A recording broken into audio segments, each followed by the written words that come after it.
अभी आपने कुछ देर कहा था कि इंडिया में बहुत कम तलाक होते हैं, डिवोर्स होते हैं, 0.02% होते हैं।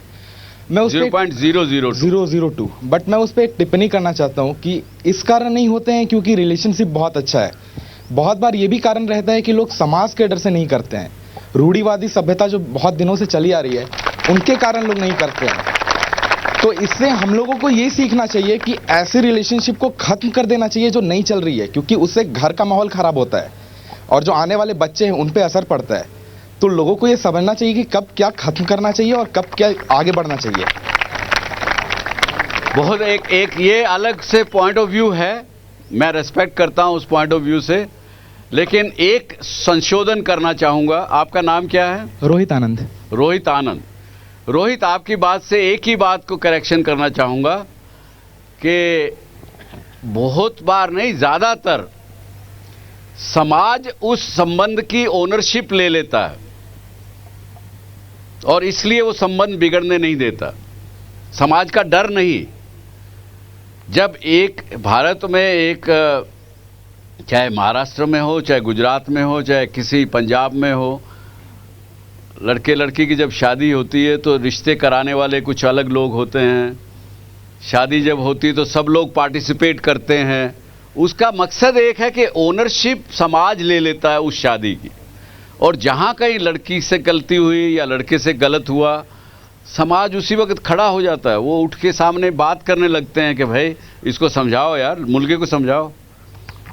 मैं तो ये कहूँगा कि कन्फ्लिक्ट होना किसी भी रिलेशनशिप में एक स्वाभाविक चीज़ है और एक अपॉर्चुनिटी है उस रिलेशनशिप को, उसके अंदर बॉन्ड को और ज़्यादा बढ़ाने के लिए।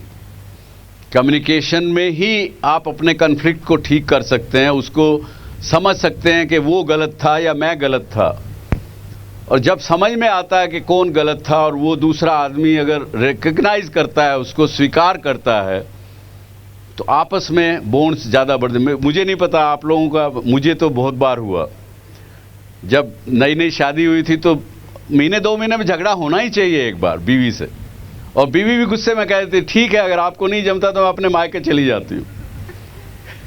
लेकिन 1-2 घंटे बाद, 6 घंटे बाद, नहीं तो ज़्यादा से ज़्यादा अगले दिन फिर एक दूसरे से, अरे छोड़ो ना यार, तुम क्यों गुस्सा हो गई थी, अच्छा। रूठने मनाने की प्रक्रिया भी एक हेल्दी प्रक्रिया है। यस सर, आपके टाइम पे रिलेशंस के क्या मायने थे और आज के टाइम पे क्या मायने हैं? मतलब आप क्या चेंज देखते हैं आज के टाइम पे? ये ज़रूर समझाऊं कि जो रिलेशनशिप बचपन में बने, स्कूल में बने, वो बिना किसी गिव एंड टेक के रिलेशनशिप्स थे, वो आज भी उतने ही मजबूत हैं जो बचपन में थे। लेकिन जब से बिजनेस में आए, जैसे जैसे कामयाब हुए, वो रिलेशनशिप जो बने वो किसी कारण से बने। मैं ये नहीं कहता कि वो बुरे हैं या गलत हैं वो लोग, लेकिन वो कहीं झलक जाता है कि ये शायद किसी ने कहा था कि दोनों का विन विन होना चाहिए, ट्रांजैक्शनल ना हो, तो वो कई रिलेशन ट्रांजैक्शनल हो जाते हैं। कभी कभी रिलेशनशिप में इमोशनल अटैचमेंट कुछ ज़्यादा ही बढ़ जाती है। सर, आपको लगता है कि इमोशनल अटैचमेंट इज हेल्दी और should we be mindful about it? Depend करता है आपके रिलेशनशिप पर्सनल हैं या प्रोफेशनल हैं। जहां प्रोफेशनल रिलेशनशिप्स हों वहां पे आपको अपने इमोशंस का एक दायरा बनाना पड़ेगा, एक सीमा बनानी पड़ेगी। जहां तक पर्सनल रिलेशनशिप है उसमें तो जितने इमोशन स्ट्रोंग होंगे उतने ज़्यादा रिलेशनशिप मजबूत भी होगी, लेकिन कई बार उसमें झगड़े भी होंगे, कन्फ्लिक्ट भी ज़्यादा आएंगे। लेकिन उन इमोशंस को, जिस वक्त वो कन्फ्लिक्ट सिचुएशन हो, उस समय में थोड़ी देर अपने आप को, इतनी ताकत आप में होनी चाहिए कि इमोशंस को दूर रख के उसको कन्फ्लिक्ट रेजोल्यूशन किया जाए, और कर सकते हैं आप। ज़रूर आपके मन में भी होगा कि कन्फ्लिक्ट, कोई भी आदमी अपना उदाहरण देना चाहेगा, कोई लड़की, कोई एनी ऑफ यू फ्रेंड्स जो बताना चाहे कि उन्होंने अपना कॉन्फ्लिक्ट कैसे मैनेज किया, कैसे रिपेयर किया।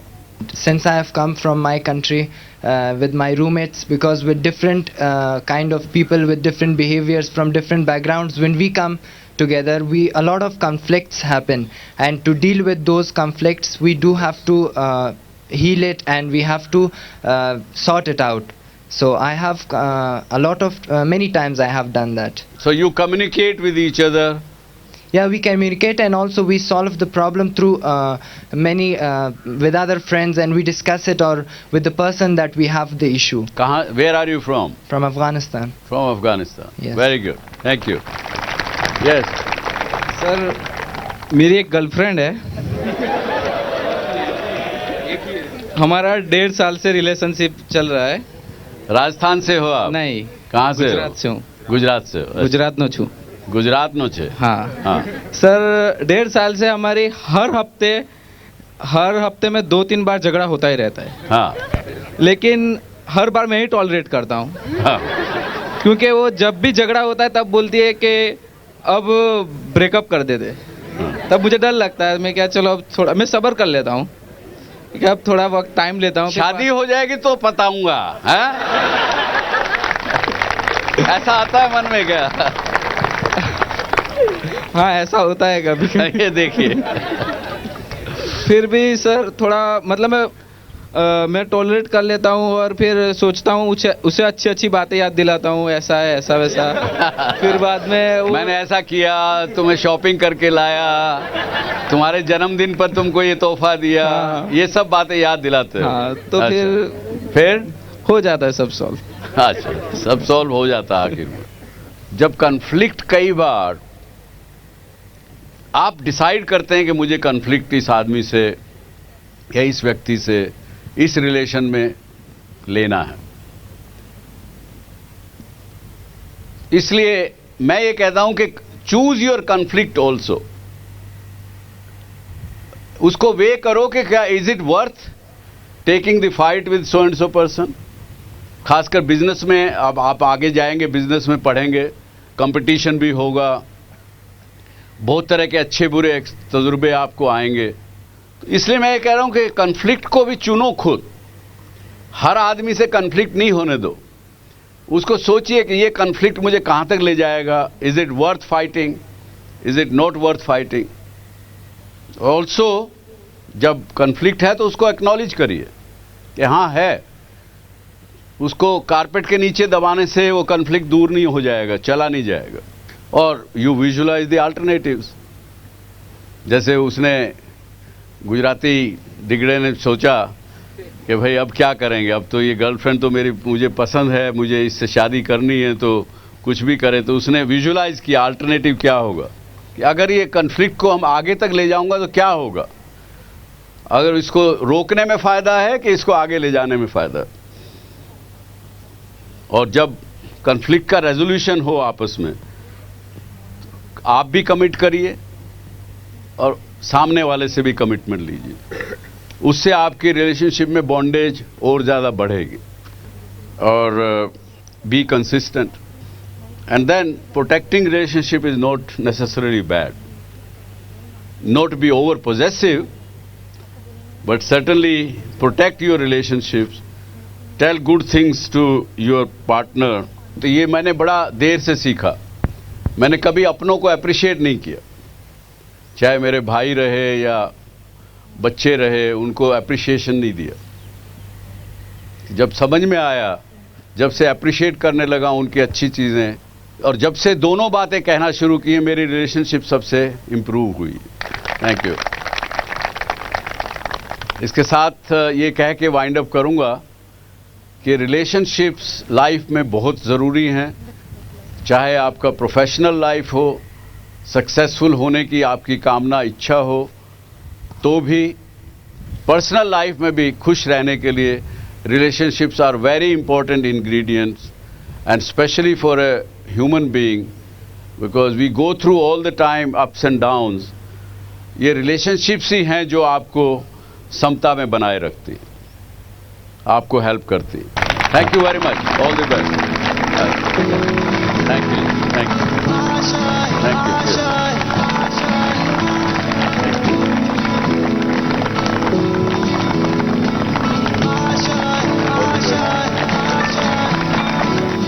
अगर अगर आप भी डॉक्टर सुभाष चंद्रा शो में भाग लेना चाहते हैं या कोई सवाल पूछना चाहते हैं तो हमें ईमेल करें। हमारा ईमेल आईडी है dsc@zmedia.slgroup.com या आप अपने सवाल हमें SMS भी कर सकते हैं। बस टाइप कीजिए DSC स्पेस अपना सवाल और भेज दीजिए 57575 पर।